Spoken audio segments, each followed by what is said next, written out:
Et dans l'actualité des idées aujourd'hui, 3 ans après le début du mouvement, les Gilets jaunes peuvent-ils renaître?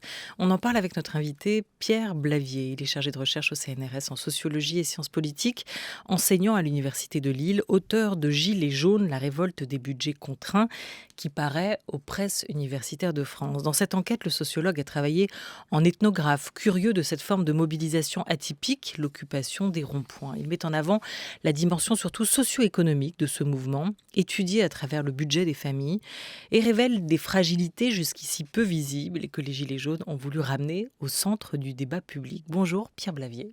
Bonjour. Bienvenue autour de cette grande table des idées.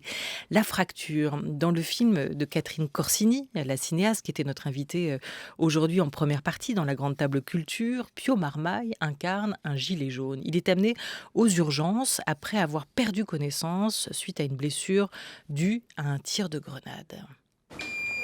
Qu'est-ce qui s'est passé? C'est une grenade, je crois. Vous avez perdu connaissance? Ouais, j'ai eu chaud. J'ai eu très chaud, même. Après, j'ai rien compris. Combien de temps à peu près vous avez perdu connaissance? Je sais pas, franchement, je Vous sais pouvez pas. me dire? C'est grave? Bah, ça a l'air un peu sérieux, oui, mais Orange, là, ça veut dire qu'on va s'occuper de vous rapidement. Vous seriez pas un Loïc Ribois qui serait ici? Parce que j'étais avec lui à la manif, j'ai aucune nouvelle, là. Ah, j'ai pas la possibilité de voir ça, monsieur. L'adresse qu'il y a sur l'inscription, c'est la bonne? Ouais, c'est chez ma mère à Nîmes. Ah oui. J'aurais besoin du nom d'une personne de confiance. Ma mère? Après, faut pas l'appeler parce que je l'ai pas encore prévenu. Hein. Non, je vais pas l'appeler, c'est pour mettre son nom dans le dossier au cas où vous puissiez plus vous exprimer par vous-même. Voilà, la fracture de Catherine Corsini ou la rencontre de deux mondes, si ce n'est trois, au sein de l'hôpital. Quelle fracture française pour vous, Pierre Blavier, la crise des Gilets jaunes a-t-elle révélé, si on reprend ce mot de fracture? Oui, ce mot de fracture, il est intéressant parce que ce qui est en jeu, ce sont des conditions de vie, des inégalités de conditions de vie, mais aussi des différences de mode de vie, en fait, qui sont en jeu dans ce mouvement des Gilets jaunes. Et donc, en fait, on a des modes de vie qui sont assez largement invisibles dans la sphère médiatique et politique, qui ont été mis en avant au moment des Gilets jaunes. C'est quoi un mode de vie par rapport aux conditions de vie? Eh bien, un mode de vie, j'ai essayé d'insister là-dessus dans le livre, c'est la question de l'argent dont vous pouvez disposer. Il y a une dimension économique, monétaire, qu'on connaît tous, mais il y a aussi une dimension aussi d'emploi du temps, par exemple. Il y a aussi une dimension de goût. Les goûts que vous pouvez avoir jouent aussi un rôle. Il y a aussi une dimension de temps de transport, par exemple. Et donc, ces différentes dimensions constituent ce qu'on pourrait appeler un mode de vie. Et alors, vous diriez que ces modes de vie est devenu une question centrale pour ceux qui ont manifesté, ceux qui ont choisi à un moment de revêtir ces gilets jaunes, qu'ils avaient peut-être il y avait des formes de précarité qui étaient partagées entre eux, ou en tout cas une contestation autour de ces modes de vie qui étaient remis en cause. Oui, tout à fait. Je crois que les Gilets jaunes montraient bien en fait la remise en cause de leur mode de vie, qui est un mode de vie qui s'articule d'abord autour du travail, avec des temps de travail assez importants. C'est vraiment des personnes qui sont très absorbées dans leur travail. C'est par exemple le cas des aides-soignantes qui ont un travail qui est très prégnant, qui pèse sur les vies quotidiennes. Mais il y a aussi des à-côtés, ce que j'ai essayé de montrer dans le livre, des à-côtés, qui sont par exemple s'occuper des personnes dépendantes de sa famille, s'occuper de la basse-cour, s'occuper du bois de chauffage. Et donc il y a un ensemble d'activités comme ça qui pèsent sur ce mode de vie et qui est aujourd'hui mis en question pour plusieurs raisons. La première raison, c'est une raison physique, une difficulté physique de pérenniser ce mode de vie sur plusieurs décennies. Et l'autre remise en question, c'est que va-t-il advenir pour les enfants de ces gilets jaunes, Et donc là, il y a toute une question de crise de la reproduction sociale pour ces franges de la société. Est-ce que ça, c'est nouveau ? Eh bien, il me semble que c'est nouveau, oui, parce que, par exemple, l'augmentation de ce qu'on appelle les dépenses contraintes, l'augmentation des prix de l'énergie qui sont actuellement en train d'avoir lieu, eh bien, menace ce mode de vie, le rend difficile à perpétuer. Et du coup, on a vraiment cette crise de reproduction sociale pour ces franges qui n'était pas vraie il y a encore quelques décennies.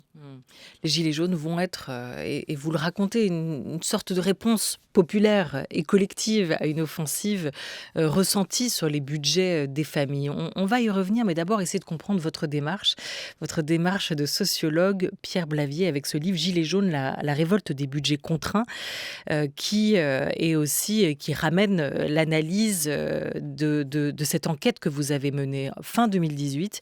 Vous vous êtes donc rendu sur plusieurs ronds-points, sur cette diagonale du vide, au centre de la France, avec quoi? Avec un gilet jaune sur le dos ou pas? Vous? Eh bien oui, moi au départ j'étais avec un gilet jaune sur le dos parce que je participais à un collectif qui se mobilisait pour la défense d'un service d'hôpital localement. Et donc je pensais avec d'autres que les gilets jaunes pouvaient être de potentiels alliés dans ces revendications de défense des services publics. Donc vous y allez avec votre gilet jaune et c'est intéressant parce que dans un mouvement aussi clivant tel qu'il va l'être ensuite, ce mouvement des gilets jaunes, la fracture, on y revient, où se situe le chercheur? À distance pour vous? En empathie? Quel a été assez rapidement votre parti pris? De retirer le gilet jaune ou de le garder? Eh bien, moi, j'ai pris l'option de le garder parce qu'effectivement, j'ai ressenti de l'empathie pour les personnes qui étaient présentes et aussi parce que, en fait, parmi les gilets jaunes, certains se sont livrés à des actions violentes, mais je crois que l'extrême grande majorité des gilets jaunes étaient des personnes qui étaient simplement présentes. Et le fait même d'être présente sur le rond-point valait participation au mouvement. Donc, dans un premier temps, j'ai vraiment essayé de participer, mais par une simple présence. Et puis ensuite, j'ai essayé d'investiguer justement ces modes de vie et la manière dont s'organisait la mobilisation avec les outils dont on dispose en sciences sociales pour essayer de décrire une mobilisation et les trajectoires, par exemple, des personnes qui participent à ce mouvement. Vous dites avec les outils des sciences sociales, reste qu'au départ, vous êtes un peu comme tout le monde, assez dérouté par ce qui se passe sous vos yeux et vous remarquez et soulignez rapidement les paradoxes de ce mouvement. Quelles étaient les principales difficultés d'interprétation?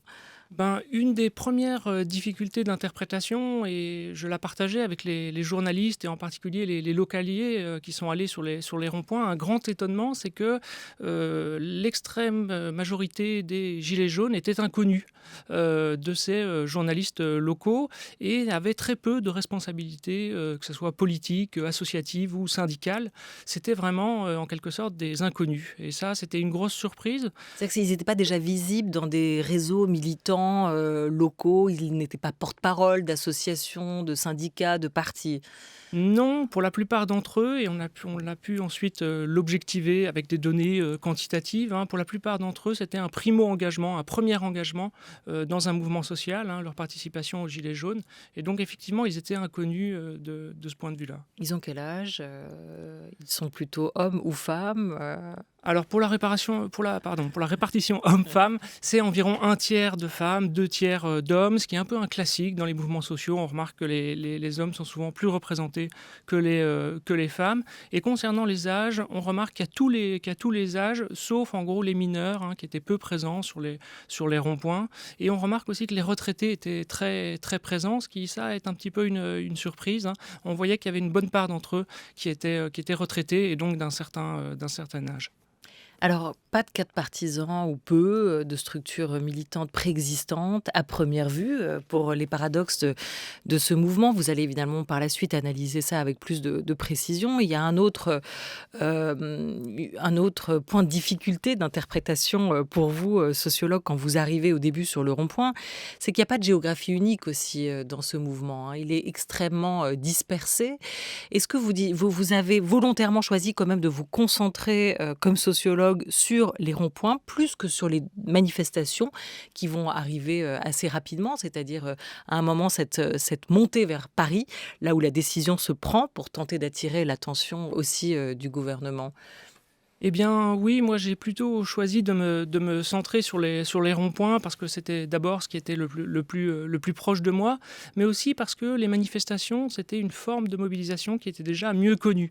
Même si les manifestations de Gilets jaunes présentent certaines caractéristiques, comme par exemple des violences, le fait qu'elles se perpétuent pendant plusieurs mois. Donc il y avait des particularités sur les manifestations, et notamment parisiennes, de Gilets jaunes. Mais il me semble que les ronds-points étaient une forme de mobilisation qui était étaient jusque-là inconnues et qui étaient plus difficiles à décrire, mais aussi plus passionnantes, justement parce que inédites aujourd'hui en France, hein, très peu connues dans le répertoire d'action des mouvements sociaux ces dernières décennies en France. Est-ce que vous diriez que les ronds-points ont été de véritables plateformes de politique, de politisation, à la fois programmatique et où des idées politiques s'échangeaient, étaient débattues, il y avait une production d'idées politiques? Oui, sur les ronds-points, il me semble que ce qu'on peut dire, c'est qu'il y a eu ce que j'ai essayé d'analyser comme une politisation in situ, c'est-à-dire une politisation sur place, sur le rond-point, avec notamment de très nombreux échanges entre les gilets jaunes et les automobilistes, avec donc tous ces échanges qui à chaque fois étaient adaptés selon les personnes qui conduisaient, selon le fait qu'il y ait un chien à l'arrière, par exemple, qui était l'objet de commentaires. Et donc en fait là, il y avait une politisation, mais vraiment de l'infrapolitique, on va dire, de choses qui étaient de l'ordre des discussions quotidiennes. En fait, sur les ronds-points, il y avait peu de discussions politiques au sens partisan du terme. Par exemple, il était très peu question d'immigration, un sujet qui était vu par tous comme potentiellement un sujet clivant et qui donc était très peu débattu sur les ronds-points. Donc de ce point de vue-là, les ronds-points n'étaient pas politiques. En revanche, ce qui était extraordinaire pour moi sur les ronds-points, c'était le fait que des discussions qui ne pouvaient pas avoir lieu par ailleurs pouvaient se tenir sur le rond-point, et notamment des discussions qui portaient sur les modes de vie des gilets jaunes. Et donc ça, c'était très intéressant parce que c'était un point d'entrée dont on ne dispose pas par ailleurs dans ces milieux sociaux des gilets jaunes. Les modes de vie, des discussions sur les modes de vie, c'est tout ça que vous évoquez en ouverture de cet essai-enquête. Difficile, dites-vous, de parler des gilets jaunes de manière unifiée. Ils forment eux-mêmes un tout ça évident et mal défini. Et ils vous disent, et ils disent, on ne peut plus supporter tout ça. C'est quoi ce tout ça? De quoi s'agit-il? Eh bien, le tout ça, justement, le livre s'ouvre là-dessus. Tout l'enjeu du livre, c'est d'essayer de le définir, d'essayer de l'analyser. Et toute la difficulté vient du fait qu'il est très composite, parce qu'il va de questions propres à l'automobile, jusqu'à des questions sur l'emploi du temps des gilets jaunes, jusqu'à la question de la taxation, par exemple. Donc, vous le voyez, ce sont des enjeux qui, a priori, ne sont pas, en tout cas dans le champ des sciences sociales, traités ensemble. Et donc là, dans les ronds-points et dans les gilets jaunes, vous aviez une mise en connexion de ces différents enjeux, hein, et c'est ça qui était passionnant et qui était visible sur les ronds-points. Solitude, mépris, oubli. Le sociologue Pierre Rosanvallon a aussi mis en avant les affects mobilisés dans cette mobilisation. Il est l'auteur des Épreuves de la vie, paru en septembre au Seuil. Les affects des Français, des épreuves qui dessinent une nouvelle carte du social, selon lui. On écoute Pierre Rosanvallon. Avant, un individu avait le sentiment qu'il se définissait, qu'il progressait en s'identifiant à un groupe social qui le portait, qui avançait avec lui, qui le faisait avancer, dans lequel il pouvait se retrouver, qui lui donnait une certaine fierté. Et je dirais que l'idée même de classe ouvrière, c'était cela. La classe ouvrière, ça n'était pas simplement une dénomination diminutive, péjorative. C'était aussi la façon, en se mettant dans un collectif, de se reconnaître comme valant quelque chose, apportant quelque chose à la société, d'avoir aussi à côté de soi des non connus. Alors qu'aujourd'hui, ce qui a changé, c'est que chacun attend aussi de se réaliser lui-même. Voilà, Pierre Rosanvallon sur la fin de la classe sociale. Est-ce que le rond-point a été, cette mobilisation des Gilets jaunes plus globalement, une manière aussi de refaire corps, de recréer du lien dans une société, un corps social atomisé ? Eh bien oui, tout à fait. Sur les ronds-points, c'est développer toute une petite vie sociale, si je puis dire, que j'ai essayé de décrire dans l'ouvrage, hein, avec le fait que les personnes se sont liées entre eux sur le rond-point. Alors en fait, tout ça n'est pas un hasard, puisque ce sont des personnes qui venaient des mêmes milieux sociaux. En gros, les milieux des classes populaires, hein, qui étaient très représentés sur ces ces ronds-points.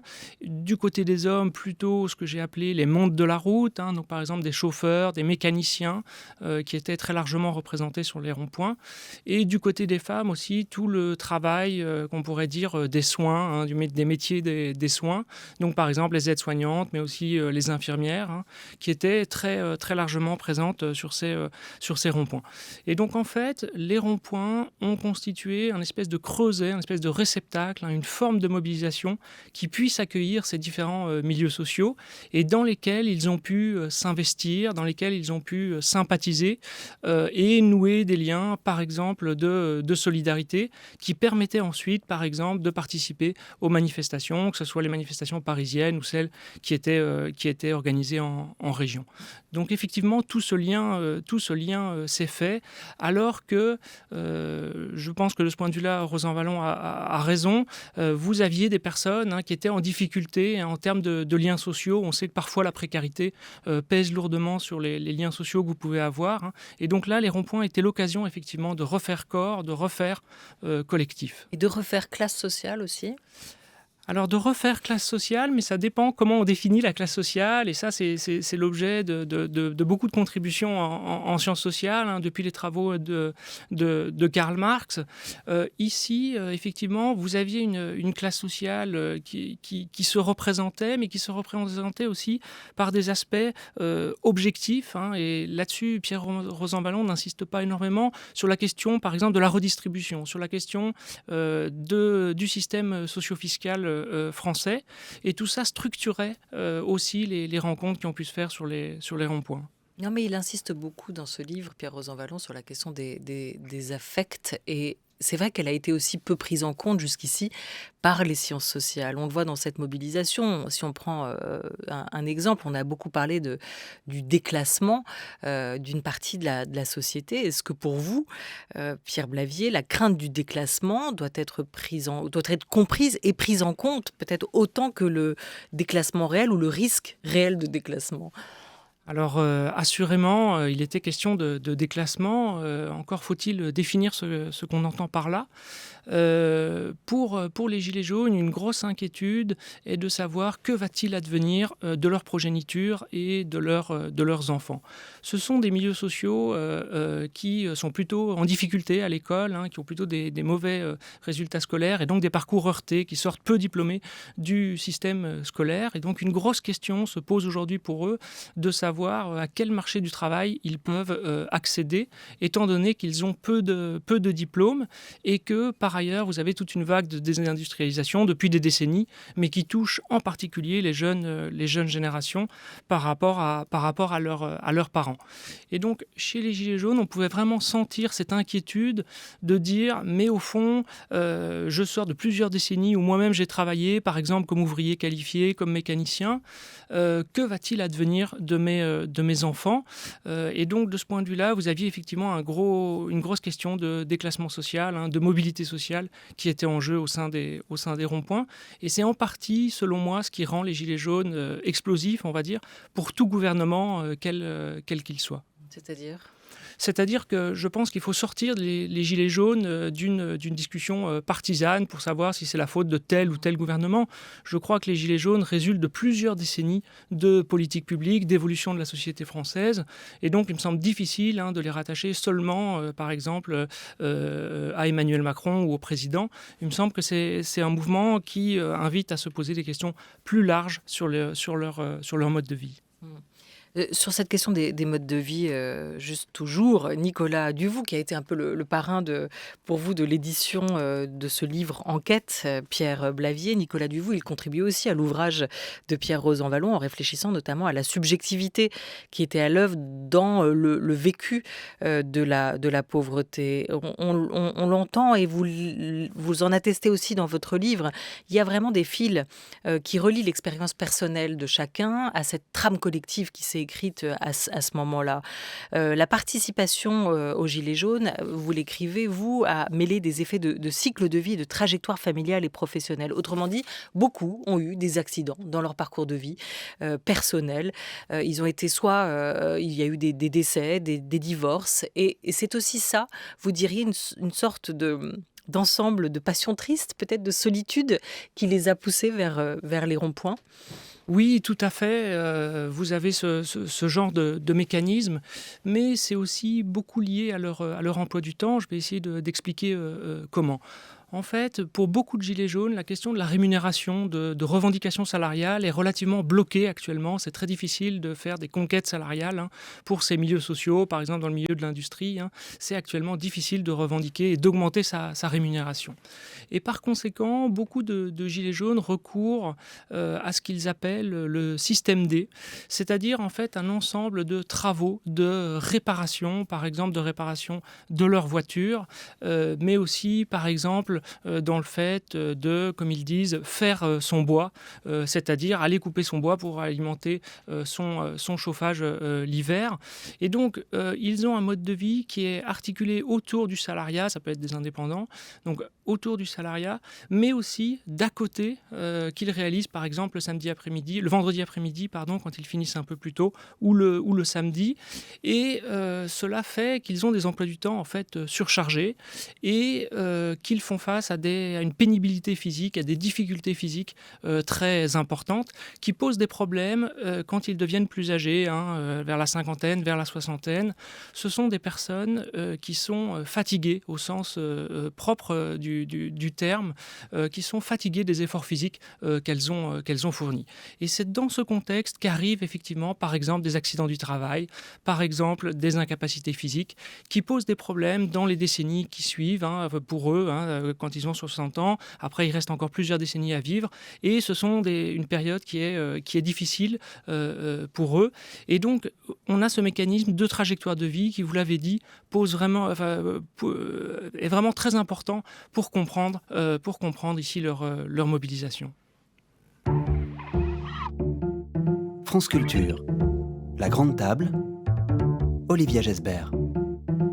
13h19 sur France Culture avec notre invité, le sociologue Pierre Blavier, auteur de Gilets jaunes, la révolte des budgets contraints qui paraît aux presses universitaires de France. On évoquait ensemble ce qui est peut-être pour vous un point qui a été sous-estimé, important aussi à comprendre et à analyser, c'est-à-dire le mode de vie. Le mode de vie des Gilets jaunes qui aurait été, sur lequel ils se sentiraient menacés, cette dimension socio-économique du mouvement qui a été peu étudiée jusqu'ici. Récemment, la ministre déléguée au logement, Emmanuelle Wargon, a critiqué le modèle du pavillon avec jardin, ce modèle d'urbanisation qui dépend de la voiture et qui peut être ressenti une fois encore comme une sorte d'incompréhension persistante de la part d'un exécutif par rapport à une partie de la population française. On va écouter ces mots.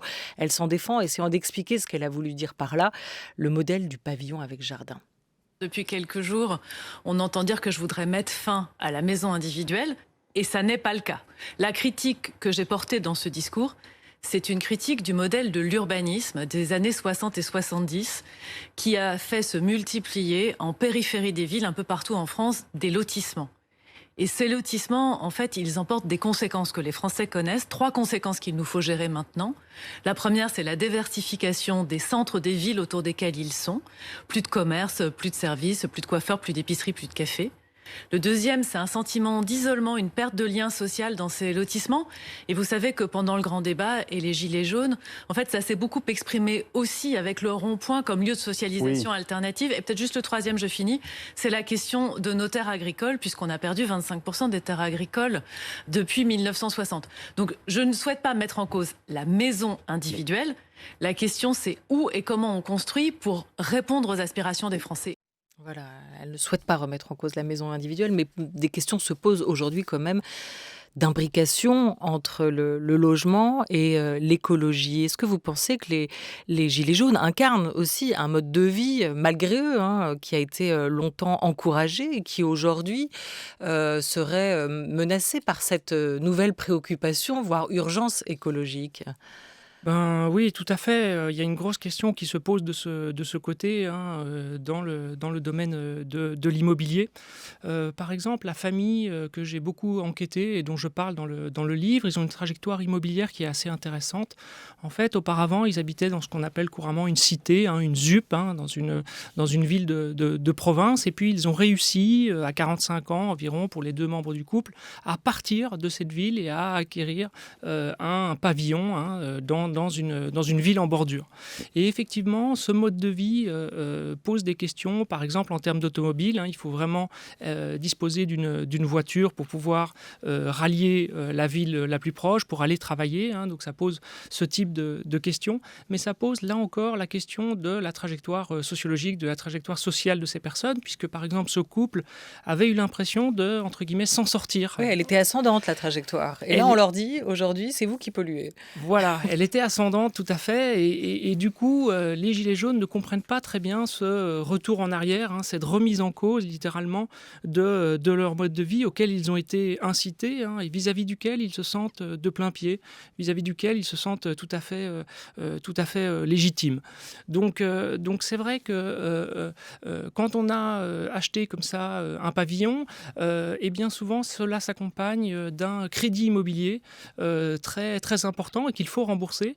Donc ce problème est assez peu évoqué actuellement dans la sphère médiatique ou dans la sphère politique, alors qu'en fait, en enquêtant sur les Gilets jaunes, je me suis rendu compte que cette question des prix de l'immobilier, mais ça on le savait, mais cette question de l'endettement immobilier, du crédit immobilier à rembourser, est vraiment une question centrale pour ces personnes. Voilà, ça pèse sur les budgets et pas seulement. Ce qui pèse aussi en ce moment, c'est évidemment le coût de l'énergie, avec une augmentation du prix du gaz et de l'électricité, 2 factures qui sont essentielles, 2 énergies déjà qui sont essentielles dans la vie de tous les Français et 2 factures qui pèsent rapidement sur le budget d'un ménage.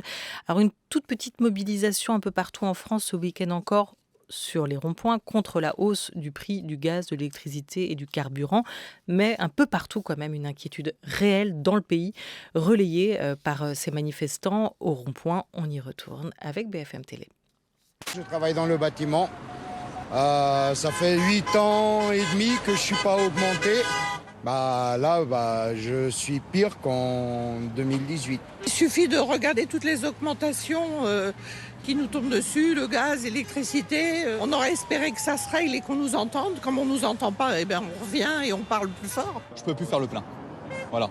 J'attends d'être en réserve, et je vais mettre 10-15 euros. Ouais, 65 euros pour 40 litres. Là, il y a 2 ans, 50 euros. Là, je me dis, entre un paquet de pâtes et un litre d'essence, on est quand même sur des prix, c'est dément, quoi. Explosive, c'est le mot, Pierre Blavier, que vous avez utilisé tout à l'heure. Alors là, une hausse du prix du gaz explosive. Le gouvernement semble avoir bien compris, qui a proposé assez rapidement un chèque de 100 euros pour plus de 30 millions de Français pour essayer de désamorcer la colère montante. Est-ce que l'exécutif a raison de redouter que les mêmes causes produisent les mêmes effets ? Mais cela est difficile à dire, puisqu'en fait, il n'existe pas de déterminisme fort ou mécanique entre situation socio-économique, contexte socio-économique et éclosion d'un mouvement social. Néanmoins, je crois que tout le monde sent que la situation est quand même très, très tendue, notamment, vous l'avez dit, sur les enjeux de prix, de prix de l'électricité, de prix du gaz, ou bien de prix d'autres biens qui ont très fortement augmenté sans que cela ait été vraiment visibilisé. Je pense par exemple au tabac. Les classes populaires sont encore assez largement consommatrices de tabac. Eh bien, c'est un bien qui a très très fortement augmenté au cours de ces dernières décennies. Il en est de même évidemment pour le carburant, même si en fait il faut préciser que le carburant n'est que la face visible, on va dire, de l'automobile, puisqu'il existe associé à l'automobile tout un ensemble de coûts qui ne sont pas seulement du carburant. Par exemple, la question des contrôles routiers, de vitesse et d'alcoolémie se pose. La question du contrôle technique, du durcissement du contrôle technique, s'était beaucoup posée au moment des Gilets jaunes. Le coût coût à l'achat également des automobiles se pose, tout comme la question des péages. Vous le voyez, ça fait beaucoup d'enjeux qui à chaque fois appellent une réflexion à part entière, mais qui font que effectivement, au-delà des augmentations, je dirais conjoncturelles, actuelles des prix, vous avez une tendance de fond de difficultés, de tensions budgétaires pour des personnes comme les Gilets jaunes.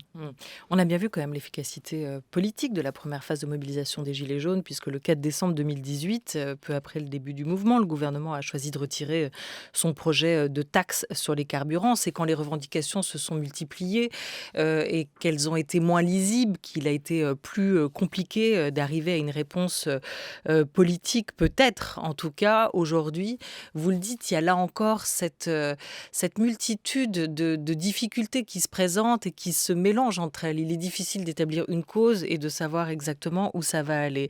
Reste que les mouvements des hommes, des femmes se sont politisés aussi à travers ce collectif et ce mouvement. Reste qu'on est dans une année particulière puisqu'on entre en année présidentielle. Est-ce que quelqu'un saura mieux que d'autres séduire cette France des Gilets jaunes, entendre ces discours, capter cette colère pour l'instant pour vous, Pierre Blavier? Eh bien, j'en doute fortement pour la simple et bonne raison que, vous le voyez, les enjeux liés aux Gilets jaunes, les enjeux de mode de vie des Gilets jaunes que j'essaye de décrire dans l'ouvrage sont en fait très composites, sont en fait très épars et difficiles à prendre en compte pour les partis politiques, en tout cas ceux qui existent actuellement, qui ont du mal à faire la synthèse de ces différentes revendications portées par les Gilets jaunes. Vous le voyez, ça renvoie à plusieurs décennies de politique publique et en fait, malgré certaines mesures qui ont été prises depuis 2018, vous avez beaucoup de choses qui n'ont pas été résolues, par exemple sur la question du marché de l'emploi, sur la question de la prise en charge des personnes handicapées et dépendantes, sur la question du système fiscal et de l'immobilier. Donc, ce qu'on peut dire, c'est que a priori, la possibilité d'une explosion sociale repose sur des possibilités de coalition entre les Gilets jaunes et d'autres milieux sociaux, tels que par exemple les enseignants ou les mouvements de défense des services publics ou plus largement les petites retraites. Mais vous le voyez, il y a plein d'obstacles sociologiques à cette possibilité éventuelle de coalition. Merci beaucoup pour cette réponse complète et précise, Pierre Blavier. Gilets jaunes, la révolte des budgets contraints, c'est le titre de votre ouvrage qui paraît aux presses universitaires de France. Merci d'avoir accepté notre invitation. Un grand merci à toute l'équipe de La Grande Table qui a programmé et préparé cette émission, à Lucas Bretonnier pour La Grande Table des idées avec Laura Dutèche-Pérez, à Aurélien Delacroix et Henri Leblanc qui a programmé cette émission aujourd'hui avec Hosanna Chauvin. À la réalisation, c'était Thomas Beau et avec Jean-Guilain Mège à la technique. Juste vous dire un mot du prix Femina qui vient juste de tomber pour Clara Dupont-Mono, lauréate cette année pour le prix Femina roman avec son livre S'adapter aux éditions Stock. Dans la catégorie étranger, c'est Ahmet Altan pour Madame Hayat chez Actes Sud qui vient d'obtenir ce prix. Et dans la catégorie essai, Annie Cohen-Solal pour son livre sur Picasso, un étranger nommé Picasso, chez Fayard. Bonne journée à tous. France Culture, l'esprit d'ouverture.